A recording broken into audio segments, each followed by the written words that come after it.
मेरे प्रिय बापू, आपके 71वें जन्म दिवस के खुशनुमा अवसर पर सादर शुभकामनाएं। ऐसे समय में जब आपका पूरा ध्यान युद्ध और शांति के मसले पर केंद्रित है, मैं इसमें खलल डालने के लिए माफी चाहता हूं। लेकिन युद्ध हो या ना हो, जीवन की अबाध धारा अपने विविध रूपों में बहती रहनी चाहिए। गोलाबारी के दरमियान भी लोगों को प्यार करना और प्यार पाना चाहिए, दोस्त बनाने चाहिए और साथी खोजना चाहिए, हंसना और हंसाना चाहिए, मनोरंजन पाना और मनोरंजन करना चाहिए। और हमेशा की तरह बच्चों को अपनी समस्याएं और मुश्किलें लेकर अपने पिताओं की ओर दौड़ना चाहिए। हम हिंदुस्तान की संतानें सांत्वना और सलाह के लिए आपके अलावा जिन्हें हम पिता की तरह प्यार और सम्मान देते हैं, और कहां जाएंगे।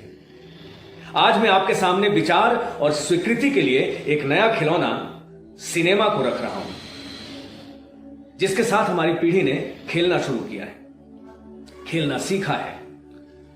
आपके हाल के 2 बयानों को देखकर मुझे आश्चर्य और दुख हुआ है, जिनमें आपने सिनेमा को थोड़ा हिकारत के भाव से देखा है, जैसा मुझे प्रतीत हुआ। इंडियन मोशन पिक्चर कांग्रेस के अवसर पर संदेश के लिए एक बॉम्बे जर्नल की महिला संपादक के निवेदन के जवाब में आपने संक्षिप्त उत्तर दिया कि आपने कभी फिल्में नहीं देखी हैं। एक हाल के बयान में आपने सिनेमा को जुआ, सट्टा, घोड़दौड़ आदि जैसी बुराइयों के साथ रखा है, जिससे आप जाति बहिष्कृत होने के डर से दूर रहते हैं। यह बयान अगर किसी और ने दिए होते तो इनसे चिंतित होने की जरूरत नहीं थी। आखिर अपनी अपनी पसंद का मामला है। खुद मेरे पिता फिल्में नहीं देखते हैं और उन्हें पश्चिम से आयातित बुराई समझते हैं। मैं उनके इस विचार को ना मानते हुए भी इसका सम्मान करता हूं। लेकिन आपकी बात अलग है। इस देश में, मैं कह सकता हूं दुनिया में, जो आपका बड़ा मुकाम है, उसे देखते हुए आपके द्वारा थोड़ा कहा जाना भी करोड़ों लोगों के लिए बहुत अहमियत रखता है। मुझे कोई संदेह नहीं है कि सिनेमा के बारे में रूढ़िवादी और दकियानूस लोगों की बड़ी संख्या के विचारों की आपके बयान से पुष्टि होगी। वे कहेंगे कि सिनेमा बड़ी बुरी चीज है, तभी महात्मा से उसे स्वीकृति नहीं मिली। फलस्वरूप दुनिया के सबसे उपयोगी आविष्कारों में से एक को छोड़ दिया जाएगा, या अनैतिक लोगों के द्वारा लांछन झेलने के लिए अकेले छोड़ दिया जाएगा, जो कि और बुरी स्थिति होगी। मुझे नहीं पता कि सिनेमा के बारे में इतने बुरे विचार आपके कैसे बने।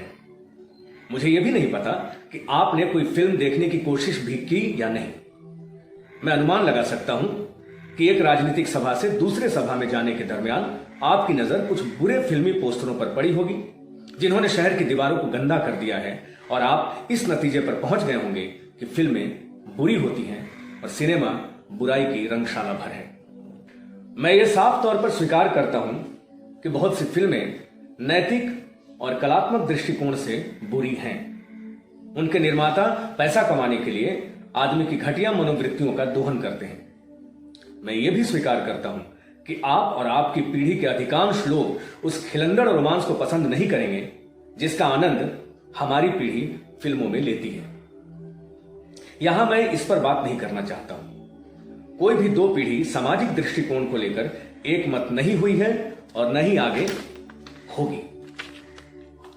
नैतिकता की अवधारणा समय समय पर बदलती रहती है। 50 साल पहले एक औरत का किसी आदमी से बात करते देखा जाना अनैतिक था। आज ये सब बदल गया है। विपरीत लिंगी के प्रति आकर्षण जीवन का बुनियादी तथ्य है। आदम और हवा के जमाने से आदमी और औरत एक दूसरे से प्रेम करते रहे हैं, और मेरा भरोसा करें, शारीरिक आकर्षण और आत्मिक प्रेम के बीच के सूक्ष्म अंतर को समझ पाना आम आदमी के बूते से बाहर है। खैर, यहां मैं रोमांटिक फिल्मों का पक्ष नहीं ले रहा हूं। मैं आपसे यह नहीं उम्मीद करता हूं कि आप उन्हें देखें और स्वीकृति दें। मैं सिर्फ यह कहना चाहता हूं कि सिनेमा एक कला है, अभिव्यक्ति का एक माध्यम है, और इसलिए कुछ या अधिकांश फिल्मों के आपत्तिजनक होने के कारण इसकी निंदा करना उचित नहीं है। आखिरकार किताबों की निंदा इसलिए नहीं की जा सकती कि उनमें पोर्नोग्राफी के ग्रंथ भी शामिल हैं। वायरलेस का शानदार आविष्कार, जिसने हाल में हुए कांग्रेस वर्किंग कमेटी की ऐतिहासिक बैठक के बारे में पूरी खबर दुनिया को दी, को सिर्फ इसलिए निंदित नहीं किया जा सकता कि ऑल इंडिया रेडियो अक्सर प्यार और रोमांस के गाने प्रसारित करता रहता है। उसी रेडियो पर लोग भगवत गीता और पवित्र कुरान का पाठ भी सुनते हैं। हवाई जहाज, जिसने दुनिया के यातायात में क्रांतिकारी परिवर्तन लाया है और जिसके द्वारा अक्सर चिकित्सकीय मदद भेजी जाती है, उसे इस वजह से नहीं खत्म कर दिया जाना चाहिए क्योंकि हिटलर ने उसका इस्तेमाल निर्दोष लोगों पर बमबारी के लिए किया था। ये आविष्कार बुरे नहीं हैं, भले ही कुछ बुरे लोग इनका इस्तेमाल अपने अपने स्वार्थ के लिए कर लेते हैं, लेकिन बुरे लोगों ने धर्म और देशभक्ति जैसी उत्तम संस्थाओं का भी बेजा और स्वार्थपूर्ण इस्तेमाल किया है। धर्म इसलिए बुरा नहीं हो जाता कि इसके नाम पर करोड़ों लोगों को मारा गया है, और देशभक्ति अब भी एक सद्गुण है। भले ही युद्धोन्मादियों ने देशभक्ति के तथाकथित उद्देश्यों के नाम पर साम्राज्यवादी जंगें छेड़ी हैं, फिर सिनेमा को क्यों बुरा कहा जाए? जो ठीक से इस्तेमाल हो तो दुनिया के लिए बहुत लाभकारी हो सकता है। यह एक आम धारणा है और मुझे आशंका है कि आपको भी इसे मानने के लिए उलझा दिया गया है कि सिनेमा सिर्फ सेक्स और प्रेम के विषयों पर ही बनते हैं। मुझे आश्चर्य नहीं है कि ऐसी धारणाएं हैं, क्योंकि हाल तक ये सही बात थी और हिंदुस्तान के संदर्भ में ये अब भी काफी हद तक सही है।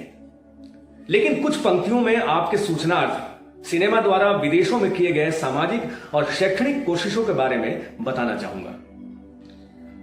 शिक्षा, अधिकतर पाश्चात्य देशों में विज्ञान, प्राकृतिक विज्ञान, भूगोल, इतिहास आदि के बारे में किताबों और व्याख्यान के साथ फिल्मों के द्वारा शिक्षा दी जाती है। समाचार, न्यूज रील के माध्यम से राजनीतिक और आम रुचि की महत्वपूर्ण घटनाओं को दृश्य दस्तावेज के रूप में दर्शकों के सामने तुरंत पेश कर दिया जाता है। सामान्य ज्ञान, मनोरंजक फिल्मों के साथ नियमित रूप से विज्ञान, महापुरुषों की जीवन गाथा, यात्रा, घर की देखभाल, स्वच्छता, पाक कला आदि विविध विषयों पर बनी लघु फिल्में दिखाई जाती हैं। अपराध विरोधी, क्राइम इज नॉट पे श्रृंखला जैसी फिल्मों के द्वारा अमेरिका में अपराधों पर काबू पाने में काफी मदद मिली है। राजनीतिक सूचना, मार्च ऑफ टाइम्स एक नई फिल्म श्रृंखला है जिसमें दुनिया भर के महत्वपूर्ण मुद्दों जैसे अमेरिकी विदेश नीति, जापान की समस्याएं, नया तुर्की, मेक्सिको की वर्तमान स्थिति आदि आदि पर फिल्में दिखाई जा रही हैं। हिंदुस्तान में हाल में प्रदर्शित चीन और जापान के बारे में प्रेरणादायक वृत्त चित्रों का भी उल्लेख करना चाहूंगा। अव्यावसायिक फिल्में, जिन्हें हम अतिरिक्त मनोरंजन कह सकते हैं, भी बन रही हैं और उनकी मांग लगातार बढ़ रही है तथा सिनेमाघरों में ऐसी उपयोगी फिल्मों के लिए उचित जगह भी बन रही है। लेकिन मनोरंजक फिल्मों में भी सामाजिक तौर पर उपयोगी और नैतिक स्तर बढ़ाने वाले तत्वों की मात्रा बढ़ रही है। मैं कुछ पश्चिमी और भारतीय फिल्मों की सूची दे रहा हूं जो कठोरतम नैतिक मानदंडों के लिहाज से भी अद्वितीय हैं। मुझे पूरा भरोसा है बापू कि यदि आप उन्हें देखेंगे तो उनकी प्रशंसा किए बिना नहीं रह सकेंगे। मैं ये भी कहना चाहूंगा कि इनमें से हर फिल्म काफी लोकप्रिय हुई है और दुनिया भर में लाखों सिने दर्शकों ने उन्हें देखा है। Life of Louis Pasteur, rabies का इलाज ढूंढने वाले महान वैज्ञानिक और मानवतावादी की कहानी है, अमेरिकी। लाइफ ऑफ एमिली जोला, फ्रांसीसी लेखक और न्याय के लिए संघर्षरत कार्यकर्ता की प्रेरणादायक कहानी है, अमेरिकी। बॉयज टाउन, एक पुजारी द्वारा आवारा बच्चों को सुधारने की कोशिश की कहानी है, अमेरिकी। लॉस्ट होराइजन, दुनिया की मुश्किलों के एकमात्र हल के रूप में शांति और अहिंसा की जरूरत पर बल। इसने सबको आपके सीखों की याद दिलाई और शायद ये उन्हीं से प्रभावित है, अमेरिकी। हुआरेज, मैक्सिको के महान योद्धा की कहानी जिसने अपने देश को विदेशियों से आजाद कराया, अमेरिकी। संत तुकाराम, महाराष्ट्र के संत कवि की जीवन गाथा का सुंदर चित्रण, भारतीय। संत तुलसीदास, हिंदुस्तान की राष्ट्रीय भाषा में रामायण का संदेश देने वाले महान कवि के जीवन पर आधारित, भारतीय। सीता, राम और सीता की कहानी पर बनी बड़ी फिल्म, भारतीय। विद्यापति, महान कवि और राम भक्त की सुंदर कहानी, भारतीय। जन्मभूमि और धरती माता, ग्रामीण भारत के जीवन और उसकी समस्याओं को चित्रित करती सराहनीय फिल्म, भारतीय। आदमी, एक पतिता द्वारा स्वयं के उद्धार की शानदार कहानी जिसमें सामाजिक मुद्दे भी हैं, भारतीय। और क्या आप जानते हैं महात्मा जी, कुछ देशभक्त आपके प्रेरणादायक जीवन पर फिल्म बनाने की कोशिश में लगे हैं। आप शायद भरोसा ना करें, लेकिन आपके नेतृत्व में चल रहे राष्ट्रीय आंदोलन ने हिंदुस्तानी सिनेमा को स्वच्छ बनाने और पुनर्जागृत करने में परोक्ष रूप से बहुत योगदान किया है। हमारे राष्ट्रीय स्वाभिमान को हमें वापस देकर आपने शानदार सांस्कृतिक लहर पैदा की है और राष्ट्रीय कला को नवजीवन दिया है, जिसका स्वाभाविक प्रतिबिंब बेहतर और सामाजिक रूप से अधिक उपयोगी फिल्मों में दिखता है।